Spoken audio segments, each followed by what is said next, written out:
മഹത്വപ്പെടുമാറാകട്ടെ. ഈ പ്രഭാതത്തിൽ അല്പസമയം കർത്താവിൻ്റെ സന്നിധിയിലായിരിക്കുമ്പോൾ കർത്താവ് തന്ന ചിന്ത നിങ്ങളുമായിട്ട് പങ്കുവയ്ക്കുവാൻ ആഗ്രഹിക്കുന്നു. അതിനാധാരമായിട്ട് യിരെമ്യാ പ്രവാചകൻ്റെ പുസ്തകം 17-ാം അധ്യായം അതിൻ്റെ 1-ാമത്തെ വാക്യം ഇങ്ങനെ വായിക്കുന്നു: യഹൂദയുടെ പാപം ഇരുമ്പെഴുത്താണി കൊണ്ടും വജ്രത്തിൻ്റെ മുന കൊണ്ടും എഴുതി വച്ചിരിക്കുന്നു. അത് അവരുടെ ഹൃദയത്തിൻ്റെ പലകയിലും നിങ്ങളുടെ ബലിപീഠത്തിൻ്റെ കൊമ്പുകളിലും കുത്തിയിരിക്കുന്നു. പുരാതന കാലങ്ങളിൽ താലയോല ഗ്രന്ഥങ്ങൾ എഴുതിയിരിക്കുന്നത് ഇരുമ്പെഴുത്താണി കൊണ്ടാണ്.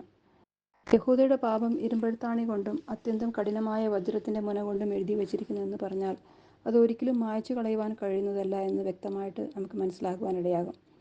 അത് എഴുതിയിരിക്കുന്ന സ്ഥാനം അവരുടെ തന്നെ ഹൃദയത്തിൻ്റെ പലകയിലും യാഗപീഠത്തിൻ്റെ കൊമ്പുകളിലുമാണെന്ന് പ്രവാചകൻ ഇവിടെ പറയുന്നു. ഈ ബന്ധത്തിൽ ലേവ്യയാഗങ്ങളിൽ ഒരു കാര്യം നമ്മുടെ ശ്രദ്ധയെ ആകർഷിക്കുന്നു. കുറ്റം ചെയ്ത വ്യക്തി ഒരു മൃഗത്തെ യാഗമർപ്പിക്കുമ്പോൾ പുരോഹിതൻ പാപയാഗത്തിൻ്റെ രക്തം വിരൽ കൊണ്ട് കുറെ എടുത്ത് യാഗപീഠത്തിൻ്റെ കൊമ്പുകളിൽ പുരട്ടണം എന്ന് അനുശാസിക്കുന്നു. ലേവ്യ പുസ്തകം 4:25 നമുക്കത് കാണുവാൻ സാധിക്കും.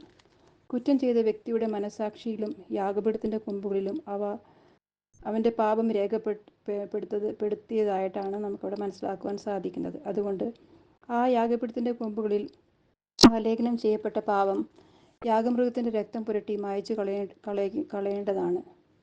അങ്ങനെ താൽക്കാലികമായി പാപശമനം വന്നതായി അവൻ വിശ്വസിക്കുന്നു. ഇരുമ്പെഴുത്താണി കൊണ്ട് വജ്രത്തിൻ്റെ മുന കൊണ്ടും ആഴത്തിൽ രേഖപ്പെടുത്തിയിരിക്കുന്ന യഹൂദയുടെ പാപത്തിന് പരിഹാരം ലഭിക്കുന്നില്ല എങ്കിലും യേശുവിൻ്റെ രക്തം സകല പാപവും പോക്കി നമ്മളെ ശുദ്ധീകരിക്കുന്നതായിട്ട് നമുക്ക് 1 യോഹന്നാൻ 1-ാം അധ്യായത്തിൻ്റെ 7-ാമത്തെ വാക്യത്തിൽ നമുക്ക് കാണുവാൻ സാധിക്കും.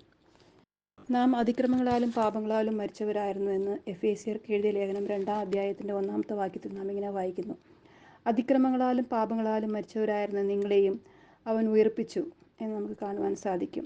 അതിൻ്റെ 4-ാമത്തെ വാക്യത്തിൽ നാം ഇങ്ങനെ വായിക്കുന്നു: കരുണാസമ്പന്നനായ ദൈവമോ നമ്മെ സ്നേഹിച്ച മഹാസ്നേഹ നിമിത്തം അതിക്രമങ്ങളാലും മരിച്ചവരായിരുന്ന നമ്മെ ക്രിസ്തുവിനോടുകൂടി ജീവിപ്പിക്കുകയും ചെയ്തതായിട്ട് നമുക്ക് കാണുവാൻ സാധിക്കും. ഇത്ര വലിയ മഹാപാപത്തിൽ നിന്ന് നമ്മെ വീണ്ടെടുക്കുവാൻ വേണ്ടി കർത്താവായ യേശു ക്രിസ്തു തന്ന വിലയെ ഓർത്ത് ഈ രാവിലെ സമയം സ്തുതിക്കുകയും മഹത്വപ്പെടുത്തുകയും ചെയ്യാം. സങ്കീർത്തനങ്ങൾ 130-ാം അധ്യായത്തിൻ്റെ 3-4 വാക്യങ്ങൾ നാം ഇങ്ങനെ വായിക്കുന്നു: യഹോവേ, നീ അകൃത്യങ്ങളെ ഓർമ്മ വെച്ചാൽ കർത്താവെ ആർ നിലനിൽക്കും?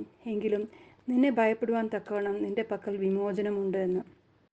അതിൻ്റെ 7-ാമത്തെ വാക്യത്തിലും ഇങ്ങനെ വായിക്കുന്നു: യഹോവയ്ക്ക് കൃപയും അവൻ്റെ പക്കൽ ധാരാളം വീണ്ടെടുപ്പുമുണ്ട് എന്ന്.